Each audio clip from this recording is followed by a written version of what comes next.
Mari kita arahkan hati kita kepada Tuhan, kita mohon tuntunan Roh Kudus.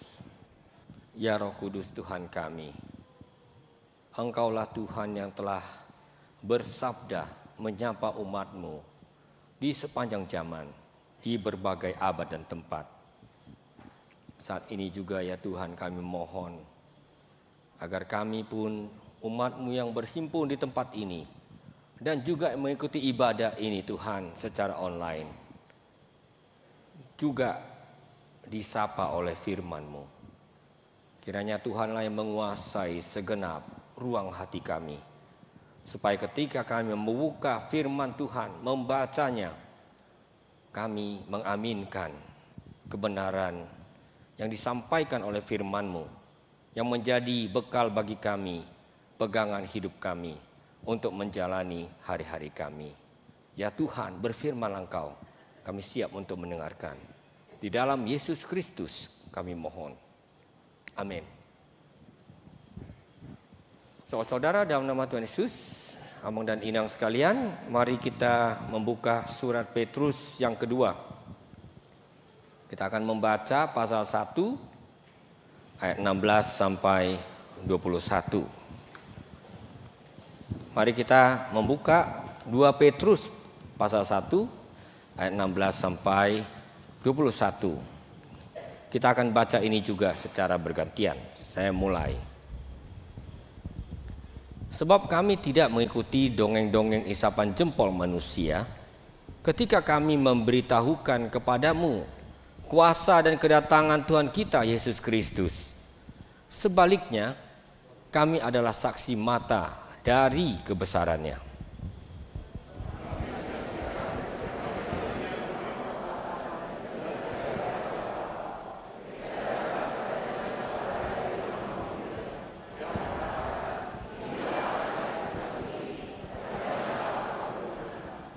Kami sendiri mendengar suara itu datang dari surga ketika kami bersama Dia di atas gunung yang kudus.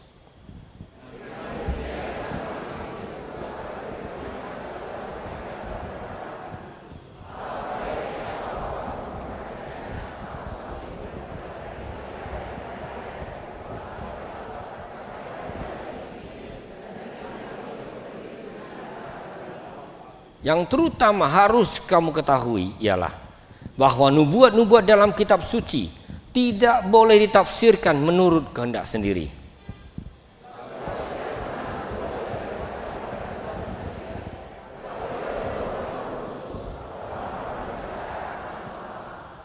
Demikian firman Tuhan kita. Berbahagialah kita semua yang membuka hati untuk mengaminkan firman Tuhan ini. Ibu, Bapak, Amang dan Inang sekalian, saudara dalam nama Tuhan Yesus Kristus, selamat hari Minggu buat kita semua. Shalom. Horas Mahdita Salutna.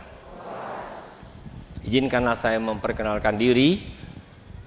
Seingat saya ini baru pertama kali saya pimpin ibadah hari Minggu. Kalau memberi, ya katakanlah ceramah atau diskusi, itu sudah pernah di HKBP Kebayoran Baru ini. Nama saya adalah Pendeta Anwar Chen, pendeta di Gereja Kristen Protestan Indonesia GKPI, dan sehari-hari bertugas sebagai Kepala Departemen Penerjemahan di Lembaga Alkitab Indonesia. Jadi kalau kita buka Alkitab, nah kamilah orang-orang di belakang layar itu yang mempersiapkan ayat demi ayat, baris demi baris, membandingkannya dengan bahasa Ibrani, bahasa Aram, dan bahasa Yunani. Dan itu terjadi puluhan tahun. Perjanjian Lama biasanya paling kurang 10 tahun, Perjanjian Baru 5 tahun. Dan kadang-kadang bisa sampai 20 tahun baru selesai satu Alkitab. Nah, hari ini chef di belakang layar itu menyajikan makanan rohani buat kita semuanya. Saya sudah menikah, angguinata soripada boru simamorado, boru nirajai. Ya. Nah, tadi ketika saya sedang menunggu, karena saya tiba lebih awal, di sebelah ruang konsistori Itu ruang pendeta sepertinya. Saya lihat foto-foto dan langsung terharu hati saya. Ada beberapa foto yang saya kenal, dan salah seorang diantaranya itu adalah pendeta Dr. Bonar Hasudungan Situmorang. Abang ini adalah pembimbing skripsi saya waktu saya studi S1 di STT HKBP Pematang Siantar. Yang berikutnya saya lihat yang cukup saya kenal ya, tentu ada semua, hampir semua saya kenal, tapi yang saya kenal di kampus itu pendeta PH Nainggolan. Kalau Amang ini mengajar ilmu agama. Waktu itu kami belajar tentang agama Batak. Jadi orang yang belajar di STT HKBP itu pasti tahu agama Batak. Yang orang Batak pun tidak tahu. Serius saya mengatakan ini. Kami itu belajar dari tentang mulai jadi Nabulun, kemudian dia Parujar, segala macam itu. Yang orang Batak pun mendengarnya pun aneh-aneh sekarang ini. Lalu saya lihat juga ada abang-abang saya, bahkan adik kelas saya ya. Pendeta Fritz Hutapea itu abang kelas saya. Lalu pendeta Sitanggang yang meninggal itu. Maaf, bukan dia yang meninggal, dia yang mengantar orang yang meninggal pada waktu COVID ya. Saya ganjang mak murni pandita Sitanggang ate. Ya, itu enaknya juga kita ini. Betul, maaf. Lalu terakhir abang saya pendeta Butar-Butar. Jadi semuanya ini membuat saya jadi ingat tentang firman Tuhan. Bagaimana firman Tuhan ini bisa sampai kepada kita. Dan hari ini secara khusus kita belajar dengan sebuah fakta bahwa firman itu terutama disampaikan oleh saksi mata. Ya, ini bedanya ya. Kalau hanya dengar-mendengar itu namanya kabar burung. Tapi yang kita baca hari ini adalah sebuah firman Tuhan yang disampaikan oleh saksi mata, murid-murid Kristus. Dan tentu salah seorang diantaranya yang terkenal itu bernama Simon Petrus. Simon Petrus ini kelihatannya seperti orang Batak ini. Kenapa? Karena dia memang kalau ada apa-apa dia langsung yang maju di depan. Audo Tuhan, kan gitu ya? Audo nabui pasatot tuh, katanya gitu ya. Pokoknya kalau Simon Petrus ini adalah murid yang paling berinisiatif. Walaupun kemudian dia belajar pengalaman yang sangat pahit. Pengalaman pahit itu mengatakan ternyata tidak cukup semangat kita manusia untuk bisa beriman kepada Kristus. Nomor satu, kalau kita bicara soal iman kepada Kristus itu, nomor satu adalah bukan semangat kita, tetapi prakarsa Tuhan, anugerah Tuhan yang merangkul kita semua. Oleh karena itu, saya sangat terharu tadi menyanyikan lagu tadi. Lagu yang mengatakan, kalau bukan karena Kristus, tidak layak kita semua. Dan itu nyanyian Kidung Jemaat itu, Unako ahli Tuhan, ya kan? Jambaru ahli Tuhan kan? Kalau bukan karena Engkau Tuhan yang menjadi bagian anugerah yang kunikmati, memang aku tidak layak berdiri di sini. Dan itu saya ingat persis karena pada waktu kami wisuda sarjana teologi di Pematang Siantar, itulah nyanyian pada waktu wisuda itu. Sehingga kami semua yang sudah tamat ini sekali lagi disadarkan, tidak ada prestasi yang perlu dibanggakan.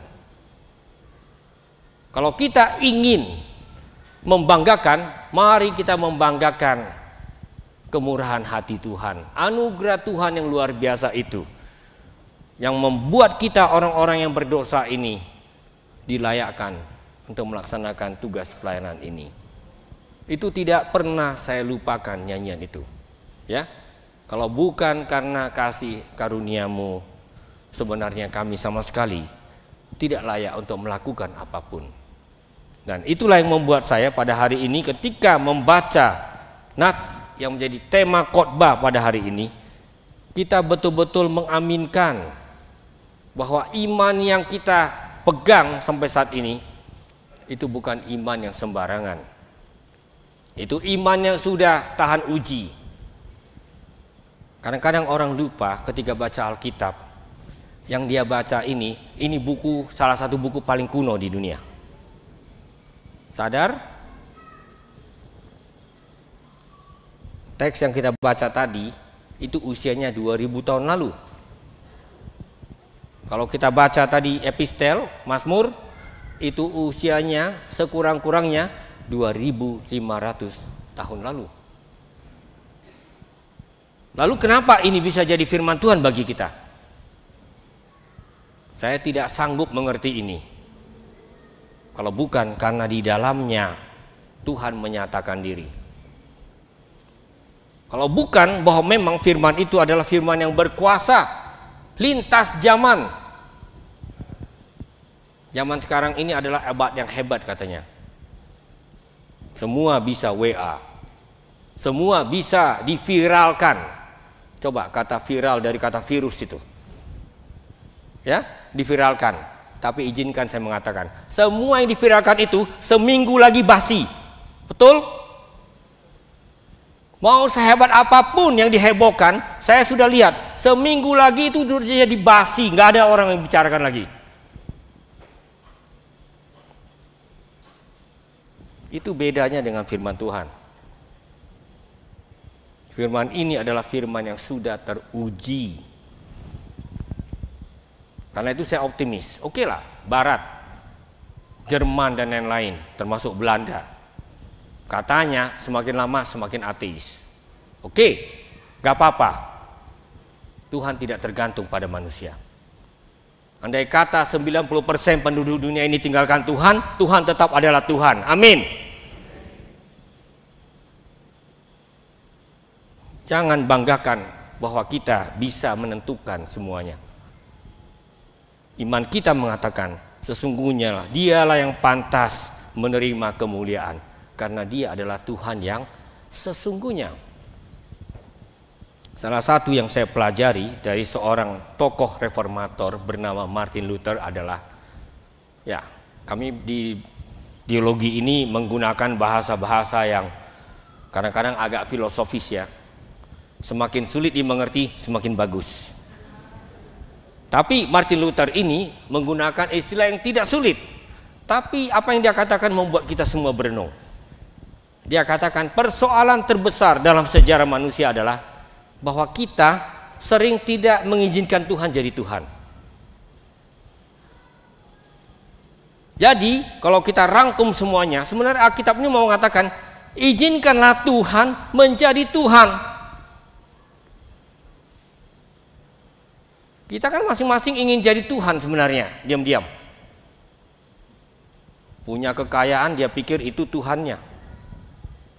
Punya popularitas, dia pikir itu yang terpenting. Maaf, izinkan saya mengatakan, kami orang Tionghoa, ya saya ini marganya Chen. Masuk ke rumah Siombing jadi Siombing lah dia. Utara Barat juga demikian. Cuma satu aja dia nggak boleh ngaku-ngaku, si Momora. Ya, kami orang Tionghoa sama, bedanya kami lebih halus, orang Batak lebih eksplisit, betul nggak? Hagabion, Hasangapon, Haramoraun, sama orang Tionghoa juga itu, sama. Di seluruh dunia, pandangan dunia yang paling dirangkul sampai detik ini abad ke-21 adalah Hasangapon, Dohat Hamoraun. Serius saya mengatakan ini. Saya termasuk salah satu pendeta yang sudah studi di 4 benua. Karena saya harus belajar bahasa Ibrani, Yunani, itu nggak ada spesialisasinya di Indonesia. Kami harus belajar ke Roma, ke Yerusalem, ke Tesalonika, ke Cambridge University dan lain-lain. Semakin saya izinkan Tuhan untuk keliling dunia, bukan berarti saya tepuk dada, hebat kali aku.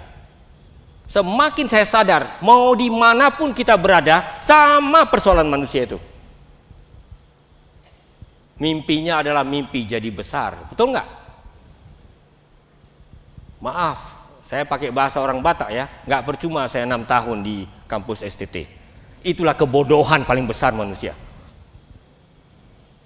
Izinkan saya mengulangi, salah satu kebodohan paling besar manusia adalah dia pikir dirinya besar. Dia pikir dirinya hebat. Itulah kebodohan paling fatal. Alkitab yang saya baca ini menunjukkan kepada kita sejak awal manusia ingin membangun menara Babel. Dan oleh sebab itu hari ini kembali kita diajar untuk mengubah cara pandang kita.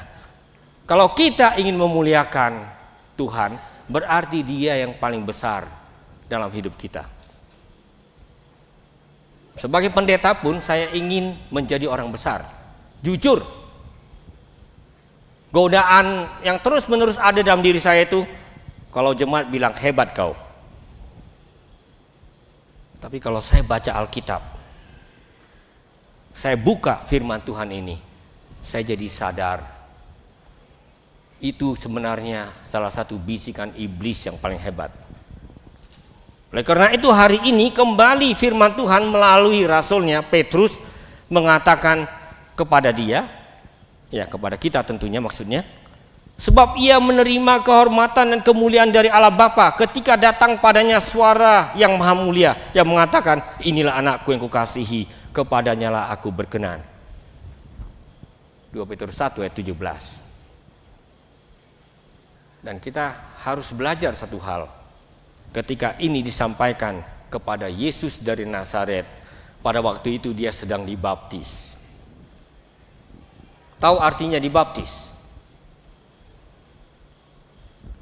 Pada waktu itu dibaptis artinya dia berada di barisan orang-orang berdosa. Bayangkan ya, Yesus dari Nazaret, anak Allah yang kudus itu menempatkan dirinya di jajaran orang berdosa, ngantri untuk dibaptis oleh Yohanes. Nah, menarik, kalimat yang sama kemudian ditegaskan ulang ketika dia berada di atas gunung. Nah, ini kan kisah di atas gunung ini. Pada saat itu Petrus, Yohanes, murid-murid itu dibukakan mata batinnya melihat ternyata manusia tukang kayu ini bukan sembarang tukang kayu. Ternyata yang ada di depan kita ini adalah anak Allah satu-satunya. Jadi memang diperlukan mata rohani untuk bisa melihat identitas yang sejati. Kalau kita tidak terbuka mata rohani itu, selama-lamanya Kristus, Yesus dari Nazaret itu hanyalah tukang kayu.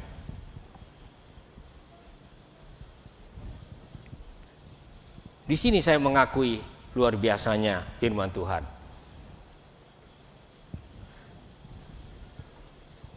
Berapa puluh tahun lalu, ketika saya masih di bangku sekolah menengah, waktu itu saya masih orang yang belum percaya pada Kristus. Kalau ada Imlek seperti ya bulan lalu ya, Imlek gitu, pasti kami ke kelenteng. Bawa buah-buahan, makanan yang paling bagus.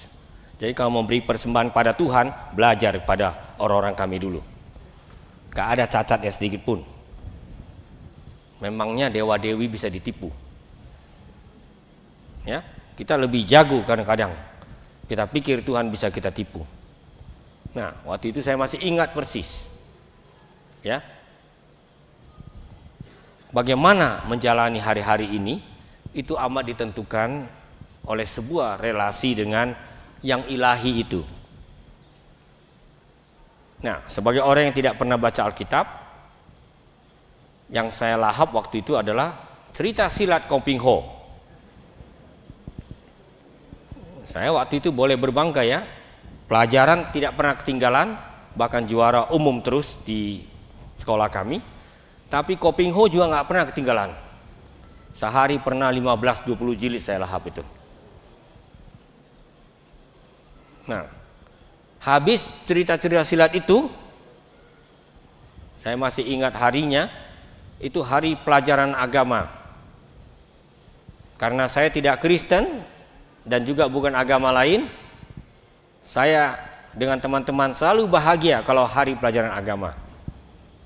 Kenapa? Karena kami dapat jam ekstra bermain. Ya, gak ada. Biasanya kan kalau di Indonesia ini pelajaran agama yang mayoritas saja. Kalau nggak mayoritas yang agak banyak. Jadi kami senang aja. Oh, syukurlah ada pelajaran agama, dapat ekstra bermain. Habis bermain, saya lihatlah buku ini. Nah, kitab ini kan buku yang nggak menarik. Menarik buku ini. Mari kita jujur, menarik nggak? Ini buku yang paling nggak menarik kan? Warnanya gelap. Waktu itu hitam, tulisannya cuma Alkitab. Sekarang sudah bertambah namanya Alkitab. Ya, orang udah pakai tab sekarang untuk baca Alkitab. Penasaran saya waktu itu, saya ingat penasaran saya. Ini anak-anak Kristen ini pasti pintar-pintar nih, jenius ini. Kenapa?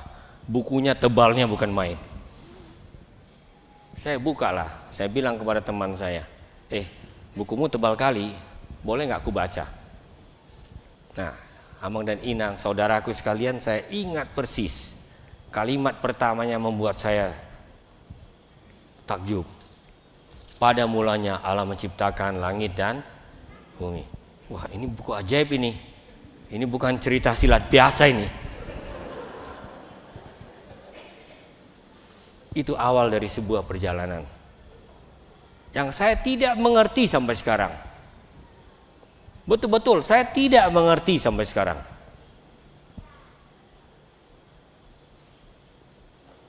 Saya baca terus dengan rasa tertarik, ya kayak baca buku Koping Ho lah. Oh, hebat juga ya, pendekarnya bernama Allah. Saya baca sampai ke satu titik di mana saya menemui tempat yang membosankan. Baca Alkitab membosankan. Jujur, kalau nggak membosankan nggak jujur ini. Kalau tentang kurban-kurban, kemah suci, benang merah, ungu, tenda, ukurannya sekian hasta, bosan atau tidak? Bosan. Saya berhenti di situ dan hampir saya kembalikan. Saya bawa, besoknya saya bilang kepada teman saya, bagus sekali bukumu ini, menarik. Ya. Maksud saya menarik adalah membosankan. Ketika saya hampir kembalikan buku ini, tiba-tiba di bawah sadar saya muncul sebuah ingatan. Waktu saya berusia 3 atau 4 tahun, 5 tahun mungkin ya, pernah satu kali saya diajak tetangga itu, ada bus malam Natal, bilang Sentancie, ayo. Sentancie itu Natal ya. Mari kita bernatal. Dan bagi anak-anak yang paling penting itu apa? Nanti dapat kue, dapat permen. Kami rame-rame ke gereja itu. Saya nggak ngerti sepotong pun apa yang dibilang. Tapi saya ingat suasananya. Terang, gembira, tepuk tangan, nyanyi-nyanyi. Lalu ada satu nama. Namanya adalah Yaso. Yaso itu artinya Yesus.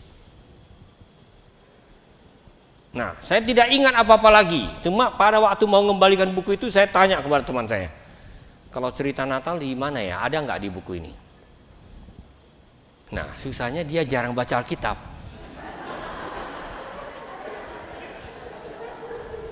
Jadi tolonglah ya, kalau mau jadi saksi Kristus itu, gak usahlah jadi ahli Alkitab. Kalau saya memang doktor bidang Alkitab, gak usah sampai jadi doktor, tapi minimal tahulah Alkitab. Masih syukur dia masih ingat. Oh, kalau itu sih agaknya di ujung-ujung, hampir tamat. Gak jadilah saya kembalikan buku ini. Kalau gitu saya kupinjam lagi ya. Langsunglah ke Injil Matius. Itu awal dari sebuah perjalanan yang lain. Kenapa saya menceritakan ini? Karena saya terharu membaca firman Tuhan tadi. Ternyata kalau Tuhan menyingkapkan dirinya, itu bukan urusan manusia. Soal jalannya bisa berbeda-beda. Tapi itu urusan Tuhan dengan dunia. Urusan Tuhan dengan masing-masing kita. Dan cara Tuhan menyingkapkan dirinya kepada saya itu dengan cara yang kelihatannya kurang mengesankan. Iseng-iseng. Kadang-kadang saya pikir luar biasa ya. Iseng-isengnya Tuhan jadi serius. Saya baca terus, bingung sana sini, tapi saya kagum dengan Yesus dari Nazaret. Kenapa? Seorang guru yang konsisten. Seorang pengajar yang sungguh-sungguh berbelas kasih. Dan matinya tragis. Jadi kalau kita sudah tahu ceritanya Yesus bangkit, waktu itu saya nggak tahu. Biasanya kalau pendekarnya sudah mati, selesai, tamat cerita. Waktu itu saya heran, sesudah Yesus mati masih ada lanjutannya. Saya baca ulang, ini cerita yang betul-betul lain. Ternyata dia yang mati itu dia adalah Tuhan yang bangkit. Dan saya belum percaya waktu itu, belum percaya, tidak ada percaya rasanya sedikit pun. Cuma mulai mengagumi. Nah sekarang ya kalau saya bersaksi ini bisa 2 jam ini, lebih bagus saya potong. Sekarang saya mengaminkan semuanya itu bukan pekerjaan manusia. Itu adalah pekerjaan Roh Kudus. Ini. Karena di dalam firman Tuhan ini ada kekuatan yang tidak hanya kekuatan manusiawi. Itulah sebab dikatakan nubuat-nubuat itu bukan hanya suka-suka manusia. Orang-orang berbicara atas nama Allah karena telah dibantu, dibimbing oleh Roh Kudus. Dan sampai sekarang saya mengaminkan ini. Tidak ada satu suku bangsa pun yang bisa menerima Kristus Yesus kalau berdasarkan budaya dan pandangan dunianya. Orang Batak apalagi. Yesus single, tidak pernah menikah. Ada statusnya di adat Batak.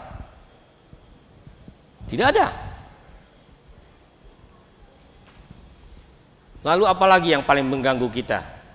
Ketika Tuhan menyingkapkan kemuliaannya, kemuliaannya bukan di atas panggung sana, gemerlap. Ketika Tuhan menyingkapkan siapa dia? Ini saya meminjam pandangan Martin Luther ya.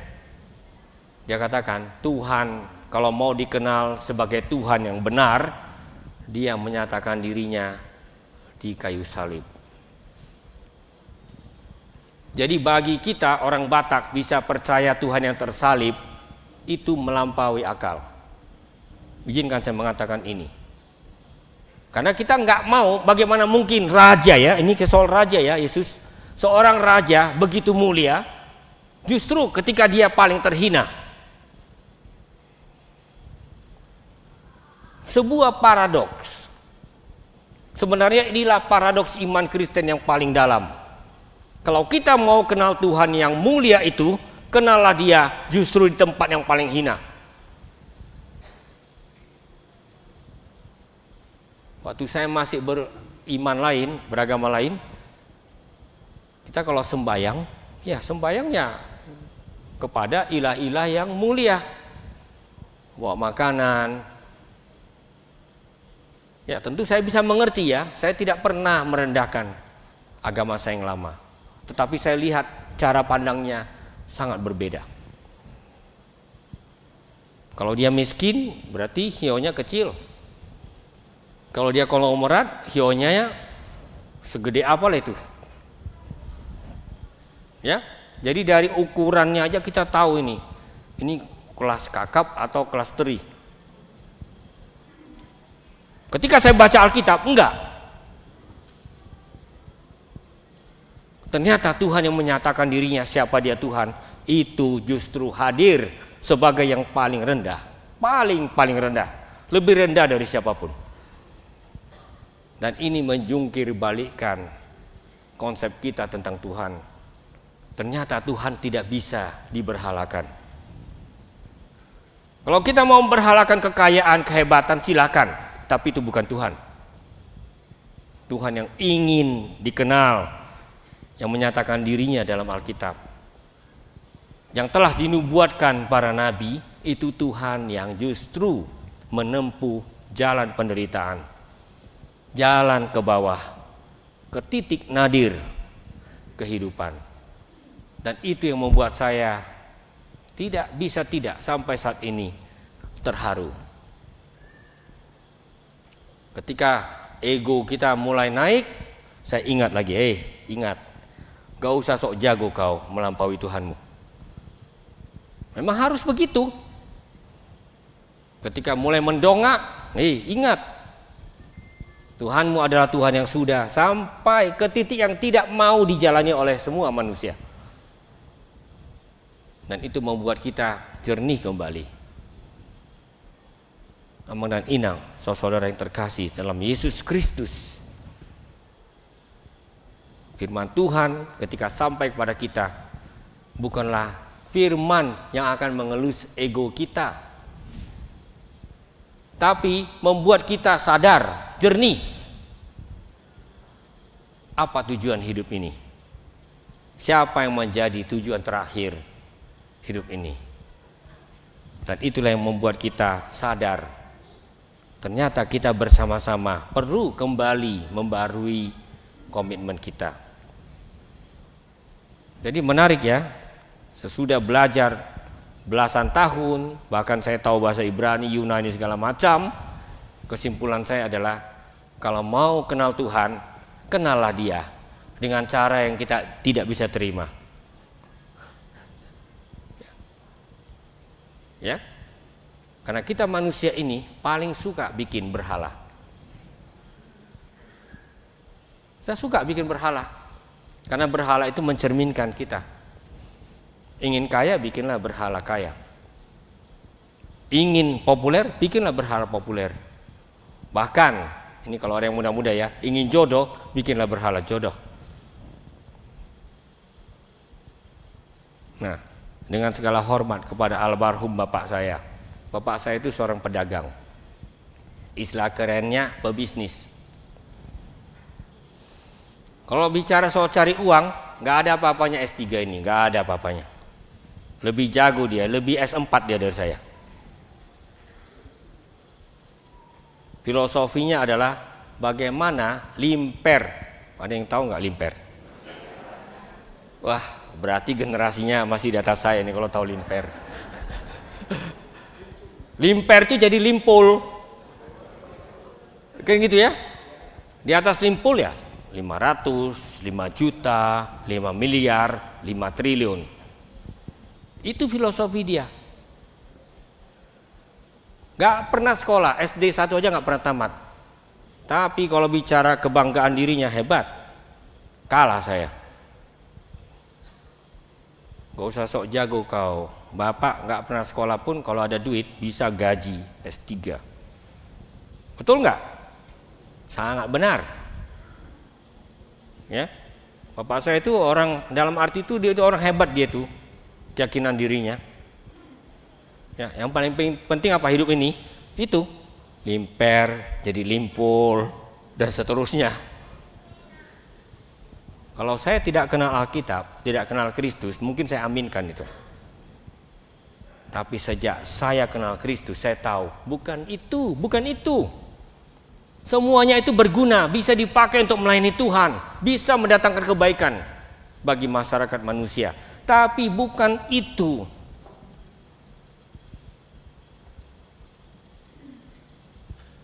Rupanya hidup sejati itu adalah ketika kita tahu siapa Tuhan kita. Dan itu yang memberanikan saya untuk sedikit melawan bapak saya. Saya bilang, enggak, hidup ini enggak cuma ngejar-ngejar lim-lim itu. Hidup ini adalah ketika kita tahu bahwa perjalanan ini sementara. Ada sesuatu yang menanti kita di sana. Dan ada Tuhan, kalau dalam iman ya, ada Tuhan yang menyambut kita semuanya. Itu yang terpenting. Dan itu yang membuat kita punya berita bagi dunia.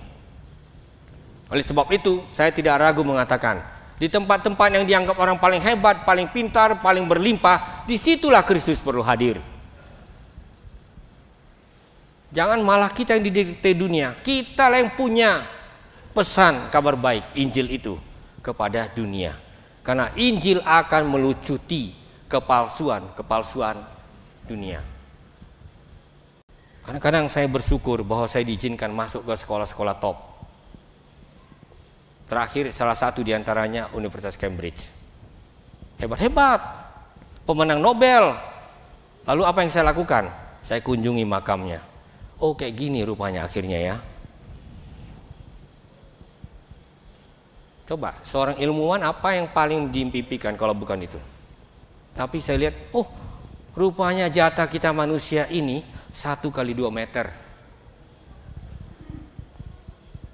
Betapa malangnya kita kalau kita tidak tahu bagaimana kita memasuki 1-2 kali meter ini. Dan oleh sebab itulah sekali lagi firman Tuhan mengajak kita untuk waras. Sesungguhnya dialah yang menjadi tujuan dari hidup kita. Dan mari bersama-sama dengan umat Tuhan di segala abad dan tempat. Termasuk juga leluhur-leluhur iman kita di tanah Batak. Ya, saya terkesan ya.